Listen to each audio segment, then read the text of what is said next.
Welcome to Short Takes from Sparks 1524. I'm Nathaniel Miller. Charles Lindbergh is rightly lauded for his landmark achievement in making the first solo crossing of the Atlantic in 1927. However, the very first aerial crossing of the Atlantic, indeed of any ocean, was completed in 1919 by the giant Curtiss NC-4 flying boat. Designed and built as Navy anti-submarine aircraft for World War I, the Nancies, as they were called, arrived just after the war ended. The Nancies were 68 feet long, had a wingspan of 126 feet, and were powered by four 400-horsepower engines. Carrying a crew of 6, these aircraft were true giants in their day. The Navy decided to send NCs 1, 3, and 4 to Europe, thus establishing the feasibility of transatlantic flight. The 3 aircraft took off from New York State on May 8, 1919, making the flight in stages.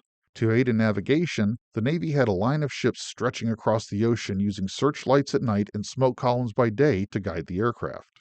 NCs 1 and 3 were damaged and unable to finish the crossing, but NC-4 became the first aircraft across the Atlantic when it landed in Lisbon, Portugal on May 27, 1919, after a flight of 24 days. NC-4 then flew to Plymouth, England, arriving on May 31st to as tumultuous a welcome as it had received in Portugal. The aircraft was dismantled in Plymouth and shipped back to the United States, where it made a goodwill tour of the East Coast and Gulf Coast before the Navy donated NC-4 to the Smithsonian Institution, which has put it on permanent loan to the National Naval Aviation Museum in Pensacola, Florida.